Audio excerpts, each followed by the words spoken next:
after a drawn-out divorce, and professionally after a successful and satisfying 25-year career ended somewhat abruptly.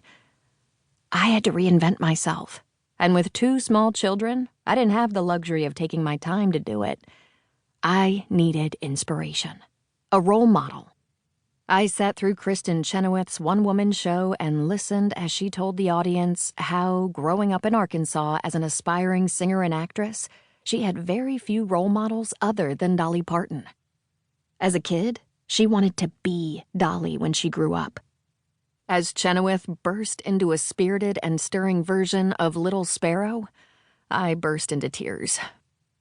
Dolly's lyrics transported me back to that state fair and my spunky, free-spirited young self, determined to see my idol. While it was her incredible energy that drew me in as a girl, it was her poignant lyrics and the emotion and life experience behind them that moved me as an adult. The lyrics are simple, but the nuances of pain and strength conveyed in them connected with me deeply. I was not that little sparrow, so easily broken. I would bounce back. After that night, Dolly's songs seemed to be playing wherever I went. I would be out and hear Jolene on a jukebox, or being covered by a favorite band. As one who believes in the magic of coincidences, this was becoming difficult to ignore. Yes, I know this sounds crazy, but Dolly even came to me in a dream and told me to buck up and get on with my life, and this time, have the courage to do things the way I wanted to do them, not the way anyone else thought I should. She reminded me I was still that independent-minded girl I had once been. You could say I became a little obsessed. I started reading everything I could about her, listening to her music, watching her old TV interviews. Go watch the 1977 Barbara Walters interview on YouTube. She is fierce. The more I read, heard, and saw, the more fascinated I became. I was inspired.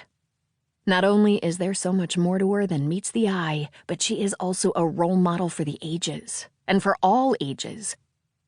I went to Pigeon Forge and Gatlinburg, where I had vacationed growing up. I don't know if it was going back to a place I knew as a child, or having such good, clean family fun with my kids after a rough couple of years, or talking with the friendly, chatty locals, or being turned upside down 3 times in a row at 70 miles an hour on the Tennessee Tornado roller coaster at Dollywood. Whatever it was, it restored me in some fundamental way. I realized that if I could learn from and find such inspiration from her, then anyone who was in my shoes could too. She speaks openly of the hard times of her childhood. She relentlessly pursued her dreams and didn't let anyone drag her down. She created success on her own terms, as a woman in a male-dominated, are there any that aren't, industry. She has a sense of humor and can be silly and childlike. She has good people in her life. She brings positive energy to all that she does. She has a deep spirituality and gives back. She does it all looking fabulous with a big old smile on her face. I will never be as accomplished or exceptional as Dolly, but she has many qualities I can certainly aspire to emulate.